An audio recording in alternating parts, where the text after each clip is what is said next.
Welcome to Email Services. This is going to be a long video, so buckle in and we'll go through each one of the steps to set up, create, utilize a dedicated domain. To find email services, click on the settings in the bottom left-hand side of your account, and inside the settings section, scroll down until you see email services. Once inside, you most likely will see this pop up that says create a dedicated domain. There's a couple of reasons why you should consider upgrading to a dedicated domain in your account. So let's click Create Dedicated Domain. Once you've clicked this part, you can then enter a domain name. The domain name that you choose can have a unique subdomain at the beginning. Options include no reply, .yourdomain. Others may be mail, .yourdomain, or marketing, .yourdomain. Make sure to think about the subdomain and the use case for this domain before filling out these details. Once you've filled in your domain, let's click Add and Verify. Your domain URL will show up inside of this box, and you have two options. You can either click on Continue or Add Record manually. When you click on Add Record manually, you'll be presented with the DNS records that you will need to manually copy and paste into your DNS account, such as GoDaddy or Cloudflare, among others. In our case, let's click Continue to automatically add these records into your account.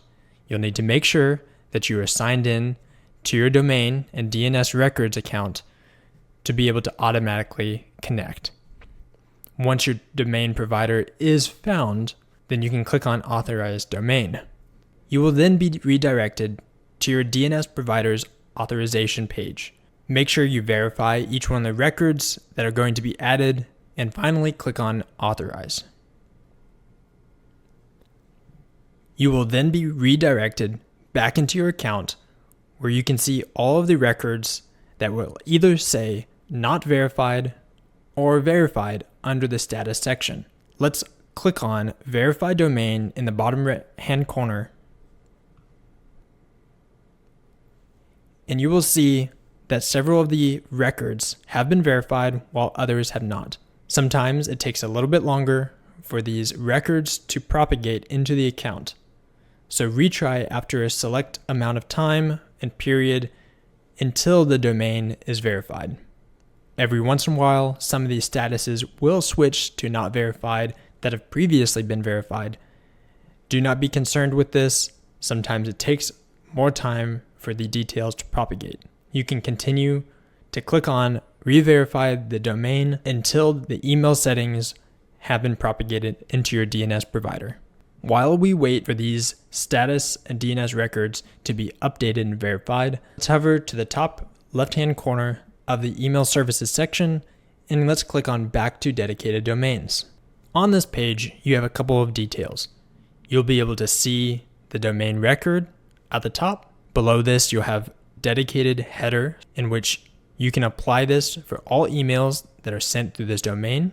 You have the ability to add a shared IP. However, this is only recommended for certain use cases where you have large sending amounts through this email. Next, you can see the SSL issue date and the status of this domain. In our case, this is a brand new domain, and several of the DNS records are still propagating in the account. On the top right-hand corner, you have the ability to add additional domains. At the top, you also have dedicated domain and domain configuration. Let's click on Domain Configuration. Inside of Domain Configuration, you can customize where emails are sent from, choosing unique domains for email types.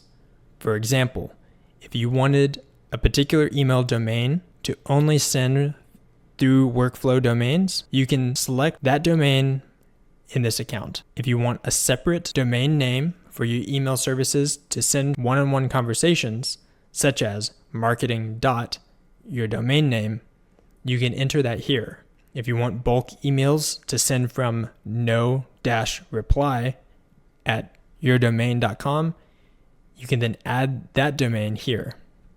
You also have the ability to adjust the frequency settings once the domains are added. let's click back to dedicated domain. Inside of this section, let's click on the 3 dots in the upper left-hand corner of your domain box. At the moment, we have the ability to set headers in which we can enter in a from name that is a designated header for which all emails originating from this domain will send. Clicking back at the 3 dots, you also have the ability to delete the domain and verify the domain. For now, let's click back to SMTP services. On this page, we have a couple of options available to us. We can see the SMTP service and the default provider.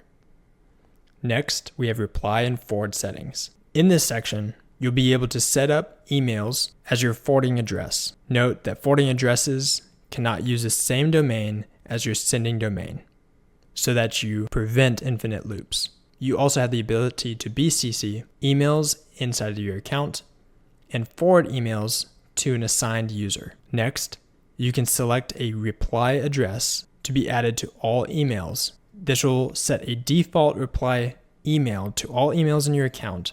However, this reply causes conversations that are replied to not being able to be tracked in a conversation thread within your account. Next, we can look at email analytics. Each one of these boxes can be sorted by a unique amount of time and additional filters by email source. You can click on individual email boxes to sort your email report. Next, you can look at the risk assessment and keep track of the email verifications and the risk associated with each. Let's click back at SMTP services. In this area, we can add additional services, providers such as Outlook, Gmail, SendGrid, and others, or add additional dedicated domains by clicking on Dedicated Domain. Once all the status sections switch to verified, your account will be ready to send. Make sure you follow proper email warm-up sequencing to make sure that your reputation of your dedicated email stays consistent to allow you to send. There's one additional record that's a DMARC record that says optional, but you should add it to your account.